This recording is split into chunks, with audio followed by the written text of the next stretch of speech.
कैसे हो आप सब। This is Navat second hand MBBS SMCH and आज हम बात करने वाले हैं about the round 1 counselling for Assam जो आज से शुरू होने वाला है। So today is the day 1 of counselling जहाँ पे आप रजिस्टर करोगे एंड मन में ये क्वेश्चन होगा कि रजिस्ट्रेशन फॉर्म कहाँ पे मिलेगा। So this registration form will be available in the DMU website, आप जाके डायरेक्ट ले सकते हो एंड मैं लिंक भी प्रोवाइड करूंगा जब ये आएगा, बिकॉज अभी तक रजिस्ट्रेशन पोर्टल खुला नहीं है। ओके खुल जाएगा जब तक आप ये वीडियो देख रहे होगे। सो रजिस्ट्रेशन करते समय काफ़ी कुछ स्टेप्स होते हैं, काफ़ी कुछ डिटेल्स फिलअप करने होते हैं, कोई काफ़ी सारे अननेसेसरी डिटेल्स भी होते हैं जो कभी कभार लोग फिलअप कर लेते हैं। सब चीज़ों को अवॉइड करना है। ये वीडियो एंड तक देखो, काफ़ी ब्रीफ में मैंने बनाया है, काफ़ी छोटे से बनाया है ताकि आपको समझ में आ जाए, शॉर्ट टाइम एंड आपका टाइम वेस्ट भी ना हो। उसके साथ मैंने ये भी डिस्कस किया है कि क्या क्या डॉक्यूमेंट्स आपको फिलअप करने हैं, कैसे भरने हैं, बिकॉज डॉक्यूमेंट का साइज जो है वो मैटर करता है। तो काफ़ी टाइम ऐसा होता है कि डॉक्यूमेंट आपका अपलोड नहीं हो रहा होता और आप प्रॉब्लम फेस करते हो। So all doubts will be solved in this video. बने रहिए टिल द एंड। जिन्होंने अब तक सब्सक्राइब नहीं किया, डू कंसीडर सब्सक्राइबिंग, काफ़ी आसान है and it is kind of a motivation for me to, अगर आप मुझे मेरे चैनल को भी सपोर्ट करना चाहते हो तो। Also you can follow me on Telegram, because Telegram में ही आपको डायरेक्टली लिंक मिल जाएगा जब भी आपका रजिस्ट्रेशन फॉर्म जो है वो खुलेगा। So let's begin with the video. So firstly आपका जो नोटिस आया था from DMU Assam regarding the dates of the counselling schedule, तो आप उसको देख लेते हैं। आपका जो रजिस्ट्रेशन है वो 21 से 23 तक रहेगा, मतलब 3 दिन टाइम है आपका रजिस्टर करने का। आराम से करो, धीरे से करो, खुद से कर पाओगे, वीडियो को अंत तक देखो। Then online filling of choices will open from 24th, तो हम वो भी देखेंगे कि फिलअप करते समय क्या अवॉइड करना है मिस्टेक्स। सो जब आप लिंक पे क्लिक करोगे फॉर द रजिस्ट्रेशन विंडो, आप इधर में क्लिक करोगे, उसके बाद ऐसा एक इंटरफेस देखने को मिलेगा जहाँ पे न्यू रजिस्ट्रेशन लॉगिन रहेगा। आपको टैप करना है न्यू रजिस्ट्रेशन में, बिकॉज आप नए कैंडिडेट हो। तो रजिस्ट्रेशन के बाद ये एक और पेज खुलेगा, उतना इंपॉर्टेंट पेज नहीं है लेकिन आप पढ़ सकते हो डिटेल्स सब कुछ। मोस्ट इंपॉर्टेंट स्टेप ये है कि जो भी डॉक्यूमेंट्स है वो आपको पीडीएफ फॉर्मेट में, जो 10th नंबर ऑप्शन आपको दिखाई दे रहा है उसमें लिखा गया है क्लियरली कि जो भी डॉक्यूमेंट्स आप अपलोड करोगे उसको पीडीएफ फॉर्मेट में ही अपलोड करना है और पीडीएफ का साइज जो है वो 250 KB के नीचे रखना है। ओके ये चीज़ जो साइज़ का मैनेजमेंट है वो मैं आपको दिखा दूंगा and it's kind of very easy कि आप जब पीडीएफ क्रिएट करोगे, आप कोई भी ऑनलाइन ब्राउजर में जाओगे, उसका कॉम्प्रेस पीडीएफ करके एक वेबसाइट होता है, उस कोई भी वेबसाइट आप चूज कर सकते हो, कॉम्प्रेस पीडीएफ ऑनलाइन लिख के and then you can compress the PDF to the required size. Okay so उसके बाद आप देख सकते हो the process of the counselling, कैसा टाइप का शेड्यूल होगा। मैंने ऑलरेडी बात कर लिया है इस सब के बारे में, तो ऑलरेडी आपको पता ही होगा। So after this is the application form which will have an interface just like this. Okay तो full name of the candidate, candidate father's name, mother's name, date of birth, address of correspondence. Address मतलब आपका घर का address देना है, 2 main house है उसको सबसे पहले रखना है। ओके और अगर सपोज आप कहीं पे रेंट पे रहते हो या फिर place of stay, temporary stay, उसका भी दे सकते हो, लाइन 1 लाइन 2 में। Okay pin code, mobile number, ये सब कुछ आप खुद से भर सकते हो। फिजिकल आइडेंटिफिकेशन मार्क के बारे में डाउट हो जिसको भी, कोई भी मार्क होगा, कोई भी कॉन्जेनिटल मार्क होगा, सपोज आपका इधर में तिल है या फिर like some kind of outgrowth is there from here, कोई भी मार्क है, स्कार है बॉडी पे, वो सभी फिजिकल आइडेंटिफिकेशन मार्क है, कोई भी 2 देना है। Okay then all certificates are to be issued by the government of Assam. इधर में एक notice about the non NCL candidates, मतलब जो ओबीसी कैंडिडेट्स है लेकिन उनका क्रीमी लेयर है, नॉन क्रीमी लेयर वाले नहीं है, वो डायरेक्टली जनरल से काउंसलिंग करो। आपका कैटेगरी जब भी वो वाला होगा, जो कैटेगरी आपको फिलअप करोगे तो उसमें आपका ओबीसी नहीं, आपको जनरल से करना है, not OBC. Okay then about the educational qualification, तो ये सिंपल है। आपने अगर क्लास 7 से 12 तक स्टेट ऑफ आसाम में पढ़े, कोई भी स्कूल, गवर्नमेंट स्कूल हो, प्राइवेट स्कूल हो, आपने आसाम में किया है, देन आपको ये टिक करना है, नहीं किया then no.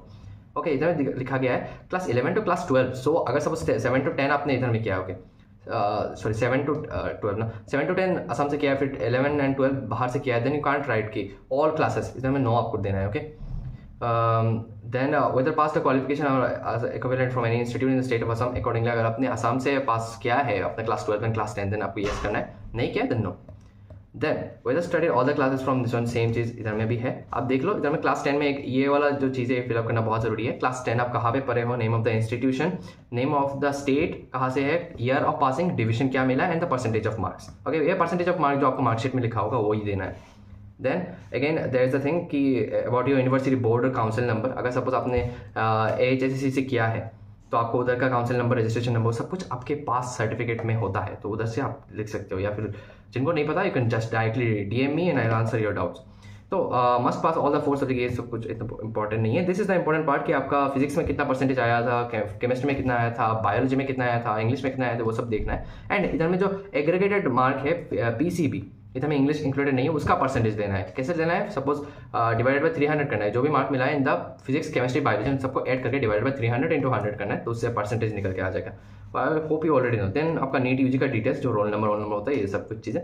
Then Assam state में मार्क लिस्ट रैंक, मतलब स्टेट मेरिट लिस्ट में जो रैंक आया था उसको आपको भरना है इधर में। Okay then upload the NEET UG 2022 photographs and signature. तो ये चीज़ आपको पता ही होगा अबाउट योर फोटोग्राफ जो आपने रजिस्ट्रेशन नीट के लिए रजिस्ट्रेशन के समय में जब भरा था वही फोटोग्राफ आप देने का ट्राई कीजिएगा।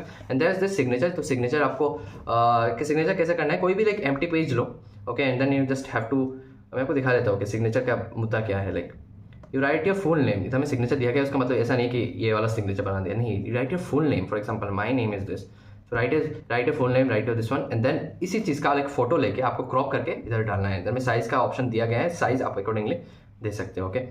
तो नेक्स्ट इज अबाउट दिस। तो आप देख सकते हो कि इधर में लाइक फिलअप कैसे करना है, ऐसा टाइप का आपको विंडो देखने को मिलेगा, ओके। खुद से कर सकते हो, आपको कोई थर्ड पार्टी या कोई भी थर्ड पार्टी एजेंट का कोई ज़रूरत नहीं, खुद से कर सकते हो, ओके। इधर में फिर से ये देख सकते हो कि ये जो फोटोग्राफ की डिटेल्स है, मैं इसके ऊपर एक सेपरेट सा वीडियो ला लूँगा अगर आप चाहो तो। But the management of the size of the photograph की, फोटोग्राफ का साइज़ को हम मैनेज कैसे करें, एंड जो आइडेंटिफिएबल नहीं है, मतलब सिग्नेचर को कैसे रखें, क्या रखें, बिकॉज बहुत लोगों को ये प्रॉब्लम होता है in the uploading of this document, जो इसीलिए वो लोग थर्ड पार्टी को लाइक अप्रोच करते हैं, कोई भी कंप्यूटर की दुकान में जाकर करा लेते हैं। But it's up to you, I say कि खुद से करने का एबिलिटी हो देन करो खुद से, ना मतलब टफ नहीं है। Then is the most important step is like you have to create a password. तो ये जो आप रजिस्टर कर रहे हो एप्लीकेशन में, आप एक रजिस्टर कर रहे हो वेबसाइट में, आपको पासवर्ड एक डालना पड़ेगा। तो एक ऐसा वेबसाइट रखो, एक ऐसा पासवर्ड रखो जो आपको याद में रहे, अच्छा सा पासवर्ड रखना। एंड ये पासवर्ड आपको लॉगिन में फायदा होगा। लॉगिन आपको याद होगा कि सबसे पहले विंडो में जब हम लोगों ने देखा था अबाउट दिस वन, तो इसमें लॉगिन वाला ऑप्शन होगा। तो आपका जब रजिस्ट्रेशन हो जाएगा उसके बाद आपको लॉगिन करना पड़ेगा। मैं दिखाता हूँ क्यों। जो भी रजिस्ट्रेशन है, आपने देखा होगा कि अभी तक कोई भी डॉक्यूमेंट आपको अपलोड नहीं करना पड़ा, बस फोटोग्राफ था जो आपका सिग्नेचर और आपका फेस का। बट देन जो डॉक्यूमेंट्स है वो आपको लॉगिन करके करना पड़ेगा। तो लॉगिन के लिए आपका जो पासवर्ड आपने क्रिएट किया वो ज़्यादा जरूरी है, okay. So here the thing, सारे डिक्लेरेशन ऑफ द कैंडिडेट आपको सारे टिक करना है, आप पढ़ भी सकते हो इफ़ यू वांट। देन ये जो इसके बाद एक ऑप्शन आएगा कि you have successfully registered, and आपको प्रिंट करने का ऑप्शन मिलेगा। तो आपको प्रिंट कर लेना है जो रजिस्ट्रेशन सर्टिफिकेट, जो एप्लीकेशन फॉर्म है उसको प्रिंट करना है, ओके। प्रिंट करने के बाद आपके साथ खुद रखना है, like create copies of this, at least 3 to 5 copies will be required of this one. तो आप प्रिंट करने के बाद जेरोक्स भी करा लेना, okay. So now the next option is you have to go and login. तो आप फिर से लाइक एग्जिट करोगे, एग्जिट करने के बाद DME की वेबसाइट में जाओगे, फिर से एप्लीकेशन फॉर्म में आओगे, फिर आपको वो लॉगिन वाला ऑप्शन आएगा, लॉगिन में टैप करोगे, फिर आपने जो एप्लीकेशन नंबर है, अपने एप्लीकेशन नंबर आपको मिलेगा इधर से। जब एप्लीकेशन फॉर्म आप निकाल लोगे ना, तो इधर में आपको मिलेगा एप्लीकेशन नंबर, सबसे पहले मिलेगा आपका एप्लीकेशन नंबर। तो एप्लीकेशन नंबर डालना है, अपने जो पासवर्ड क्रिएट किया है उसको डालना है, फिर आपको एक ऐसा विंडो देखने को मिलेगा, ओके, वेलकम। तो इधर में एप्लीकेशन नंबर ये देख के रखा है बहुत कुछ, ओके। देन इधर में आपको दिखेगा द डॉक्यूमेंट अपलोड वाला ऑप्शन। डॉक्यूमेंट वाले अपलोड वाले ऑप्शन में जाना है। Then the interface will be something like this कि ये सब डॉक्यूमेंट्स अपलोड करने हैं। क्या क्या डॉक्यूमेंट्स हम देख लेते हैं। एडमिट कार्ड, यानी ओरिजिनल फोटो ID, मतलब आधार कार्ड, ड्राइविंग लाइसेंस, ये सब। मैं प्रेफर करता हूँ आधार कार्ड देना, आप भी ट्राई करो कि आधार कार्ड दो। फिर HSL से एडमिट कार्ड, मतलब क्लास 10 के सारे, क्लास 10 के एडमिट कार्ड, क्लास 10 के मार्कशीट, क्लास 10 के पास सर्टिफिकेट, सारे जो फाइल्स है उसका साइज कितना होना चाहिए, लेस देन 250 KB होना चाहिए, ओके। इसको ध्यान में रखना, less than 250 KB is very important. Then आपका क्लास 12 का मार्कशीट और पास सर्टिफिकेट ये देना है। Then declaration by the parent और गार्जियन, ये चीज़, AWS सर्टिफिकेट, फिर permanent residency of Assam certificate, and then there is annexure 1 annexure 2, बाकी सारे एनेक्चर। सो अपना जो रिक्वायर्ड एनेक्चर्स है, जो आपका एनेक्चर्स फॉर एग्जांपल OBC के लिए एनेक्चर 3 रहता है, वैसे टाइप का, मतलब जो एनेक्चर्स है वो सबको आपको सबमिट करना है। And done, that's it about the document upload thing, that's it with the registration. Next step रहता है आपका जो चॉइस फिलिंग है, जो आपका अवेलेबल होगा फ्रॉम 24th अगस्त।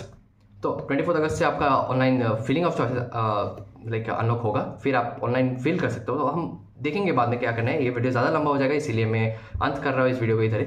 वीडियो अच्छा लगे then do consider subscribing, and I meet you next in another video. Till then again I say कि फॉलो कर लो टेलीग्राम में, बिकॉज आते रहेंगे अपडेट्स। एंड जब भी रजिस्ट्रेशन करो, do it with clarity, do it with care, कि कोई भी डिटेल जो हो वो मिस इंटरप्रेट ना हो, कोई भी आप क्या बोलते हैं मिस इन्फॉर्मेशन ना डालो, सब कुछ करेक्टली डालो। बिकॉज एप्लीकेशन फॉर्म एक बार चला गया फिर आप करेक्ट नहीं कर पाओगे। तो 3 दिन है आपका रजिस्ट्रेशन करने का। तो एप्लीकेशन फॉर्म जब भरोगे उसको अच्छे से भरना, okay. With this I end this video, thank you for watching, bye bye.